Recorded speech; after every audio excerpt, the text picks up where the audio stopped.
औज़ुबिल्लाहि मिनश्शैतानिर्रजीम बिस्मिल्लाहिर्रहमानिर्रहीम रब्बिश रह ली सदरी व यस्सिर ली अमरी वहलुल उक़दतम मिन लिसानी यफ़क़हू क़ौली रब्बी ज़िदनी इल्मा रब्बी ज़िदनी इल्मा रब्बी ज़िदनी इल्मा। अस्सलामु अलैकुम। मैं आप लोगों की क्लास 5th की टीचर हूँ। मेरा नाम मरियम इस्माइल है। मेरा ताल्लुक़ पेशावर मॉडल स्कूल बॉयज़ 5 से है। आज मैं आप लोगों को क्लास 5th की इस्लामियात पढ़ाऊँगी। बाब दोम है ज़कात। आज हम पढ़ेंगे बाब दोम ज़कात। मायने व मफ़हूम। ज़कात अरबी ज़ुबान का लफ्ज़ है जिसके मायने पाक करने के हैं। जो मुसलमान ज़कात अदा करता है वो अल्लाह ताला के हुक्म के मुताबिक अपने माल को पाक कर लेता है और इसके ज़रिए अपने दिल को भी दौलत की हवस और लालच से पाक कर लेता है। माल और दौलत के मुकाबले में अल्लाह ताला की मोहब्बत को अपने दिल में जगह देता है और इसी के हुक्म पर अपनी दौलत को कुर्बान करता है। ज़कात की अदायगी से एक मुसलमान के दिल में ये एहसास पैदा होता है कि जो दौलत वो कमाता है वो इसकी मलकियत नहीं है, यानी वो उसके अपना माल नहीं है, बल्कि अल्लाह ताला की तरफ से दी हुई एक अमानत है। इसके एहसास के तहत एक मुसलमान अपने तमाम तर माशी मामलात को अहकाम इलाही के ताबे बना लेता है, यानी वो अपने तमाम तर मामलात माशी मामलात यानी पैसे से मुतल्लिक मामला जो है वो अल्लाह ताला के ताबे बना लेता है, अल्लाह ताला के हुक्म के मुताबिक उसको ढाल लेता है। इस्लाम में नमाज के बाद ज़कात दूसरी एक अहम इबादत है। इससे माल पाक हो जाता है, इससे माल में बरकत पैदा होती है। इंसान के दिल में माल अल्लाह की राह में ख़र्च करने का जज्बा पैदा होता है। इसके बाद दूसरा पैराग्राफ है ज़कात का दूसरा नाम सदका भी है, जिसका अतलाक आम तौर पर हर माली और जिस्मानी अमदाद और नेकी पर भी होता है, लेकिन फ़क़ही इस्तिलाह में ज़कात सिर्फ़ इस माली इबादत को कहते हैं जो हर इस मुसलमान पर वाजिब है जो मुकर्रर निसाब का मालिक हो। ज़कात इस्लाम का बुनियादी रुकन है और एक अहम इबादत है। कुरान मजीद में ईमान के बाद जहाँ भी अमाल साले का जिक्र आता है तो बिलामूम दो अमाल यानी नमाज और ज़कात का जिक्र आता है। एक सच्चे मोमिन का जिक्र करते हुए अल्लाह ताला कुरान मजीद में इरशाद फरमाते हैं, इन्नल लज़ीना आमनु व आमिलुस स्वालिहाति व आकामुस स्वलाता व आतुज़ ज़काता लहुम अजरुहुम इंदा रब्बिहिम वला खौफुन अलैहिम वला हुम यहज़नून।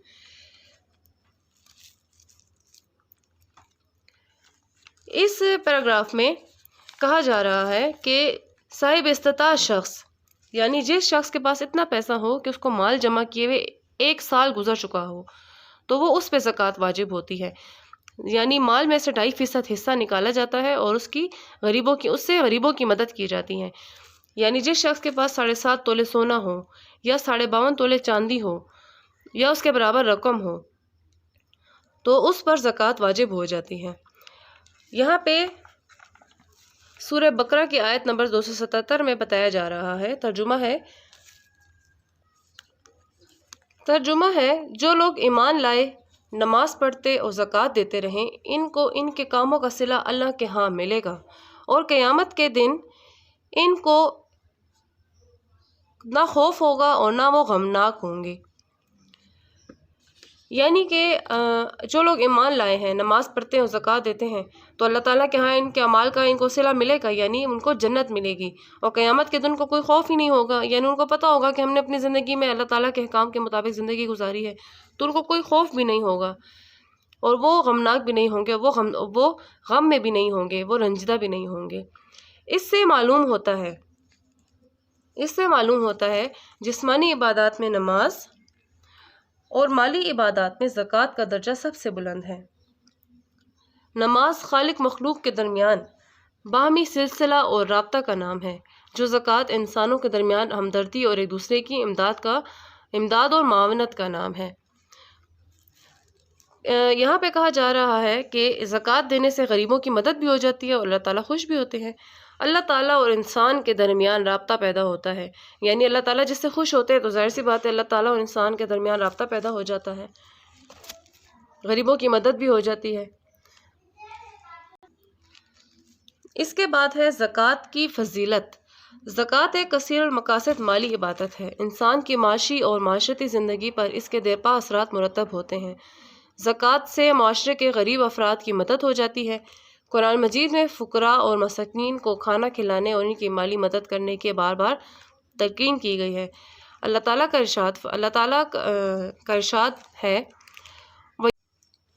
معاشرے میں زیادہ تر بگاڑ اور معاشرتی خرابیاں دولت کی کثرت اور قلت سے پیدا ہوتی ہیں۔ کثرت دولت کے بارے میں قرآن مجید میں اللہ تعالیٰ کا ارشاد ہے، الہاکم التکاثر حتی زرتم المقابر۔ ترجمہ ہے، لوگوں، تم کو زیادہ سے زیادہ مال سمیٹنے کی خواہش نے غفلت میں ڈالے رکھا ہے، یہاں تک کہ تم نے قبریں جا دیکھیں۔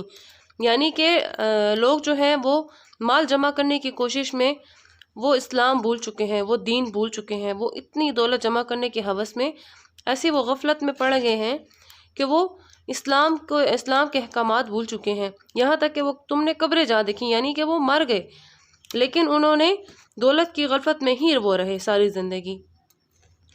ایک اور جگہ دوسری معاشرتی خرابیوں کے ساتھ ان لوگوں کو تذکرہ بھی کیا گیا ہے جو مال و دولت کو گن گن کر رکھتے ہیں اور اللہ کی راہ میں خرچ نہیں کرتے ہیں۔ ارشاد باری تعالیٰ ہے، ویل لکل ہمزۃ لمزۃ الذی جمع مالا وعددہ یحسب ان مالہ اخلدہ۔ سورہ حمزہ آیت نمبر 1، 2 اور 3۔ ترجمہ ہے، ہر غیبت کرنے والے اور طعنہ دینے والے کی خرابی ہے جو مال جمع کرتا ہے اور اس کو گن گن کے رکھتا ہے، شاید وہ خیال کرتا ہے کہ اس کا مال اس کی ہمیشہ کی زندگی کا موجب ہوگا، یعنی وہ یہ سوچتا ہے کہ اس کا مال جو ہے وہ ساری زندگی اس کے پاس رہے گا، لیکن ایسا نہیں ہے۔ جس وقت انسان اس دنیا سے چلا جاتا ہے اس کا مال یہیں رہ جاتا ہے اور وہاں جو ہے مرنے کے بعد اس کے ساتھ اس کے صرف اعمال جاتے ہیں۔ معاشرے کے دولت مند افراد تنگ دست افراد کو حقارت کی نظر سے دیکھتے ہیں اور یہ سمجھتے ہیں، حقارت کی نظر سے یعنی اس کو بہت برا سمجھنا، حقیر سمجھنا، اور وہ یہ سمجھتے ہیں کہ یہ مال و دولت ان کا ذاتی واصف اور کمال ہے۔ دوسری طرف نادار لوگ مالداروں کے ساتھ بغض اور نفرت رکھتے ہیں جس سے معاشرتی تضاد جنم لیتی ہے۔